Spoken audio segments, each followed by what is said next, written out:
Hello दोस्तों, Rana classes में आपका स्वागत है। तो आज मैं आपको सामान्य अध्ययन का फर्स्ट पेपर जीएस का मैं 64वीं पीपीसी मेंस का बताऊंगा। तो इस वीडियो को शुरू से अंत तक देखें। पसंद आने पर लाइक, नहीं लो सब्सक्राइब, और इसको अगर पसंद आए तो लोगों को शेयर करना ना भूलें। तो क्या है कि आप लोग जैसा कि जानते हैं कि अगर पुराने सिलेबस की बात करें तो उसके अनुसार है जो कि यही 300 अंकों का ही परीक्षा होगा। इसमें जो कि 38 अंकों की आपको 6 प्रश्न लिखने पड़ेगा। फर्स्ट और सेकंड में 3 प्रश्न रहेंगे, और 36 अंक के 2 प्रश्न तीसरे के, मतलब टोटल आपको जीएस फर्स्ट में 8 प्रश्न उत्तर रहेंगे। और जो सबसे बड़ी बात है कि ये जो टोटल जो है आपको 8 ही प्रश्न लिखने हैं, उससे ज़्यादा नहीं लिखने हैं। और 2 जो रहेंगे, ये तीसरे में जो रहता है वो स्टैटिक्स रहता है, और फर्स्ट में रहेगा आपको हिस्ट्री रहेगा, और बिहार के स्वतंत्रता संग्राम से रहेगा मॉडर्न हिस्ट्री, और सेकंड में करंट अफेयर्स रहेंगे।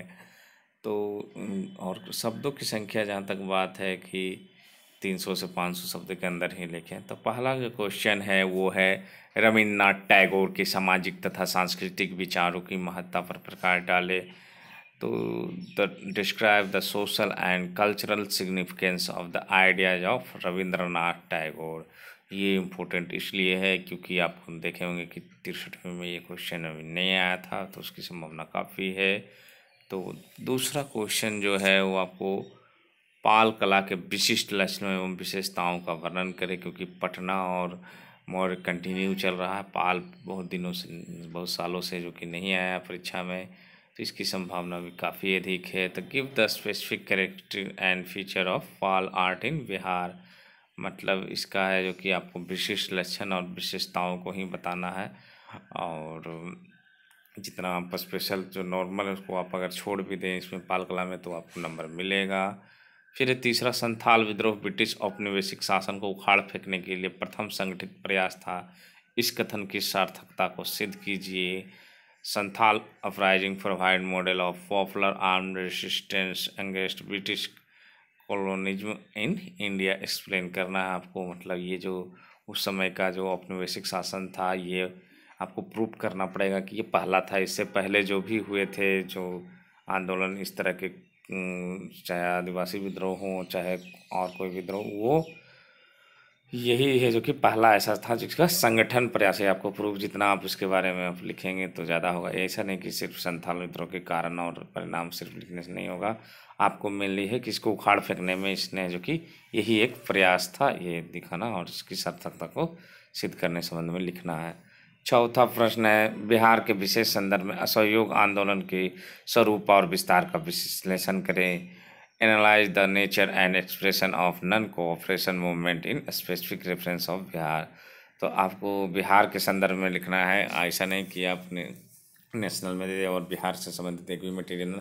तो बिहार में जो ये असहयोग आंदोलन पर कौन कौन नेता ने भाग लिया, कहाँ कहाँ पर क्या हुआ, इसका स्वरूप कैसा है, और ये कहाँ तक फैल पाया, और इसको बिहार के ही संदर्भ में जितना आप लिखेंगे तो मार्क्स अच्छे मिले। बहुत सारे लोग क्या करते हैं कि सिर्फ और सिर्फ है जो कि नेशनल लेवल पर लिखते हैं, जिससे उनको मार्क्स काफ़ी कम मिलते हैं, और एवरेज मार्किंग होती है 38 में, आपको 20 से ज़्यादा मिलेगी नहीं। उसके बाद है, महात्मा गांधी के सामाजिक, सांस्कृतिक, आर्थिक एवं राजनीतिक दर्शन की चर्चा करें। Discuss the social, cultural, economic and political philosophy of Mahatma Gandhi. तो इसमें लोग समझ में नहीं आता कि किसको ज़्यादा लिखे, सामाजिक को लिखे कि सांस्कृतिक को लिखे कि आर्थिक को लिखे कि राजनीतिक दर्शन।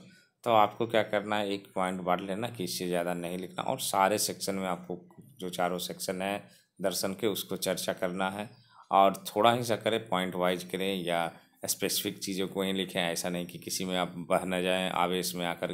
ज़्यादातर अभ्यर्थी होते हैं कि सामाजिक उनको पसंद है, सामाजिक में ही लिखना शुरू हो जाते हैं। पता चला कि सांस्कृतिक, आर्थिक, राजनीतिक दर्शन के लिए काफ़ी लंबा हो गया और दूसरे क्वेश्चन फिर आने।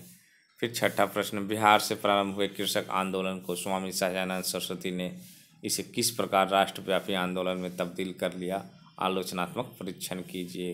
तो how Swami Sahajanand Saraswati convert peasant movement which is beginning from Bihar to nation wide movement critically examine. तो मतलब क्या है कि आपको इसमें लिखना है कि बिहार से जो प्रारंभ हुआ कृषक आंदोलन, जो सहजानंद सरस्वती थे स्वामी ने इसे किस प्रकार है जो कि राष्ट्रीय आंदोलन में तब्दील करे, ये आपको लिखना है। ये नहीं कि उनका पूरा जो कि डाटा लिख देना है कि 1936 में यही आपको शुरुआत करना है बिहार से, उसके बाद धीरे धीरे उनकी जो प्रक्रिया, इसके लिए आपको पूरी जानकारी रहनी चाहिए। ज़्यादातर लोग उनके जो आंदोलन में है वही लिखते हैं।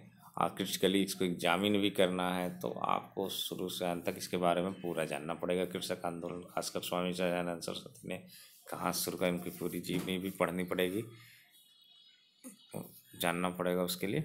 फिर है 7वां प्रश्न जो है क्या है, क्या आप इस बात से सहमत हैं कि सिर्फ लोकपाल के गठन से भ्रष्टाचार पूरी तरह खत्म हो जाएगा?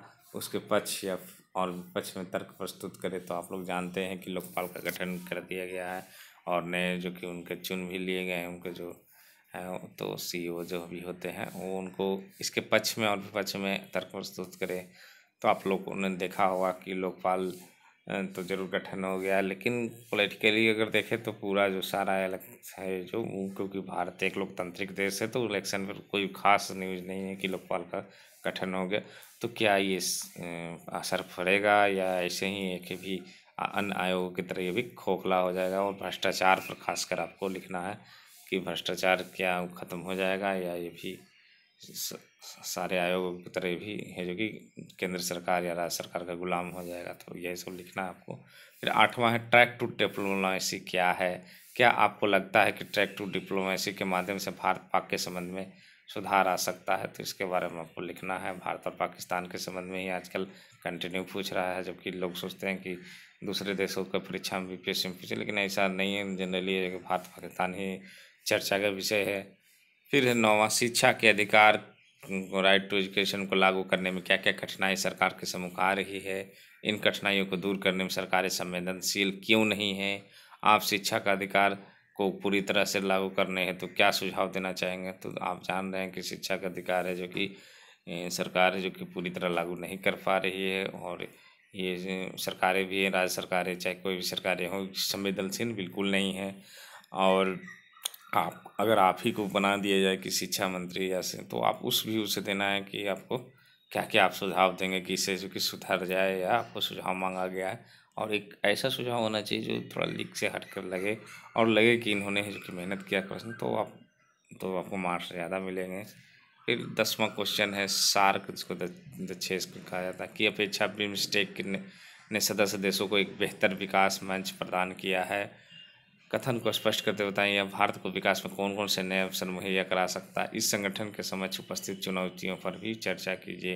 तो आप जान रहे हैं कि सार्क जिस तरह की बैठकें भी बंद हो गई है, और सार्क जो कि एक तरह से कह सकते हैं कि नाम मात्र का हो गया, पहले इसकी महत्व थे, लेकिन अब बिमस्टेक है जो कि ज़्यादा मंच है जो कि भारत के लिए प्रदान किया और विकास के नए अवसर।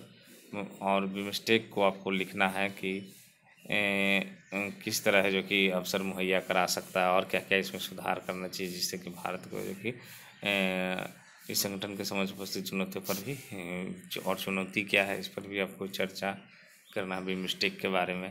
तो ये 10 प्रश्न थे। और उसके बाद होते हैं स्टैटिक्स। तो स्टैटिक्स में देखा गया है कि बहुत सारे लड़के जिनका खासकर मैथ कमज़ोर है और जो थोड़ा सा मैथ से कम, उनको नंबर या तो छोड़ देते हैं पूरी तरह, या नंबर बहुत कम आता है। तो ये 10 प्रश्न हैं जो कि आप देख सकते हैं, और खासकर करंट अफेयर्स को आप देखते हैं इसी तरह के प्रश्न पूछे जाते हैं। और भी मैं GS2 और कई विषयों के गेस्ट प्रश्न डाला हूँ।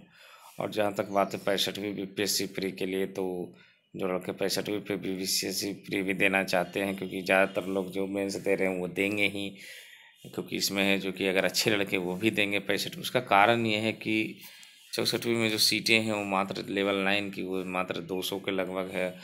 और उसके बाद जो भी है, जो खासकर पहले से ही जॉब में उनके लिए अच्छी पोस्टें नहीं हैं, क्योंकि लेवल 7 की पोस्टें इसमें ज़्यादा है।